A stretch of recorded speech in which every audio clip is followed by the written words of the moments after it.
Hello everybody and welcome. Let's start out this semester with a few expectations. Now you may wonder why I'm talking about some of these subjects. Well, the reason I did that is because somebody tried it. Everybody's familiar with this sign, do not open in flight. This means that somebody has tried it.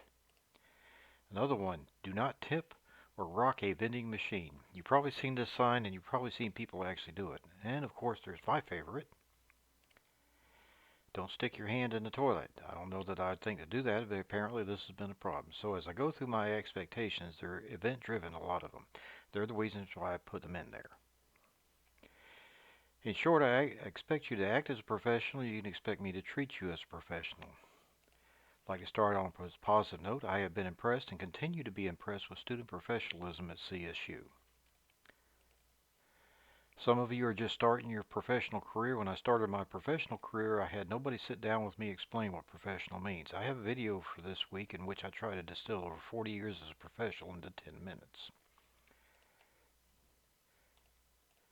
Okay, here's the main 3 points. For the last one, if you're having problems, I can help more if I can help sooner.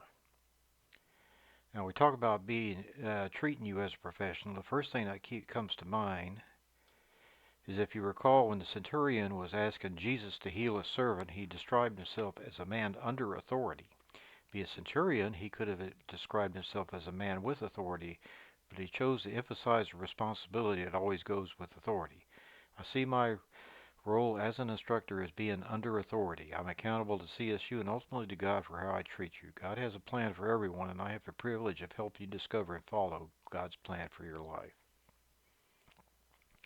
Life happens, which is why I made the 3-strike rule. You can miss up to 3 assignments, but you will probably be too far behind to catch up if you miss more. If you're late to class occasionally, I'll probably not notice it, but chronic lateness poses a problem. I require a demonstration for each program. Sometimes I forget to note it, but it will take your word that you demonstrated it, unless I have reason to believe otherwise.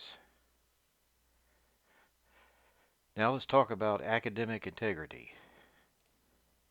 Here's the official CSU reference.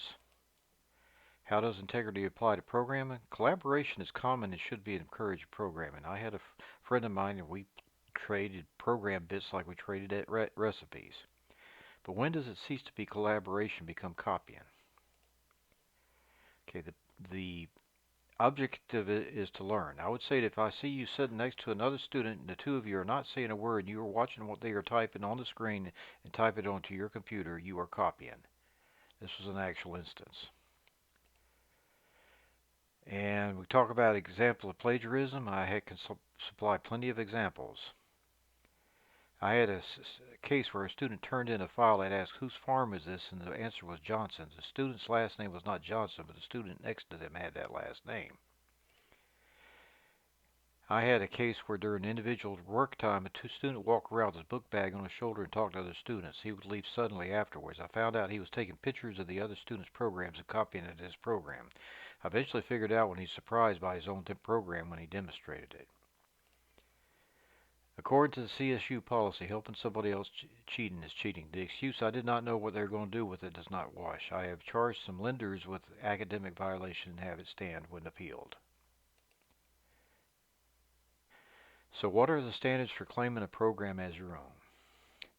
You created the file, you typed everything in it, and you can explain your program. Basically, you need to own your program. I should be able to select any random block in it. You should be able to explain what it does and why you included it.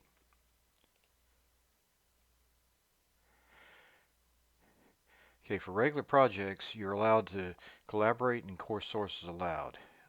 Copying another student's program is prohibited and use of AI is prohibited. I developed a program to screen for copying. I say screen because I verify its findings before proceeding any further. I do not use it on all assignments because some assignments are very directive on all resulting student programs should be identical. There are some that are more divergent. I will screen for copying. Test and final exam, no collaboration allowed. Course sources allowed. Use of AI is prohibited. I formerly allowed internet research, but it has become so AI integrated it negate the value of the exercises. Speaking of AI, next we need to touch on the use of AI. Bottom line is, since this is an introductory course, AI would interfere with the learning. Kind of reminds me of calculators. Handheld calculators started becoming common when I was in junior high school. They were banned in school because it was feared that students would not learn arithmetic. There was also the objection, what would you do if you didn't have a calculator? By the way, how many calculators do you have within arm's reach now? I would say at least two if you got your laptop and you got your cell phone. As it turns out, the most effective strategy was to require students to learn arithmetic without calculators and then allow them to use it at an appropriate later time. I adopt a similar approach for generative AI. Computer scientists must know how to use AI, but not before they learn how to program. Okay, with integrity goes transparency. My transparency is I will let you know I use Turnitin CSI, use AI detector per use, CSU's policy. Any assignment may be submitted. Just know that by taking this course, all required assignments may be subject to submission for textual simulatory review to Turnitin.com for detection of plagiarism. All submitted assignments will be included as source documents in the Turnitin reference database solely for the purpose of detecting plagiarism of such assignments. Use of the Turnitin.com service is subject to the Turnitin usage policy. If that seems like something legal I read out, there's a reason for it. And when you get to your corporate environment, you'll hear something like this. Pay attention, they're trying to cover themselves or something. Okay. I use the 20% criteria. It has to be 20% or more to be considered AI generated. And that is just that is a screen that I try to find other collaborating evidence before I actually charge somebody with an academic violation. Other details are in the syllabus. Okay, I say screen because I require some collaborative evidence. I will not charge a student with an academic violation basically solely on an AI detection score alone. I will have some write-in samples prior to the exit paper to provide a baseline. When you demonstrate your program, I will ask you about it. In addition to AI detection, these questions will allow me to practice the reasoning you will need for the final tests and exam. AI is a fast-moving topic. I may need to take other measurements as it develops. Okay. This course simulates working in the programming section. Tasks are given out by the week.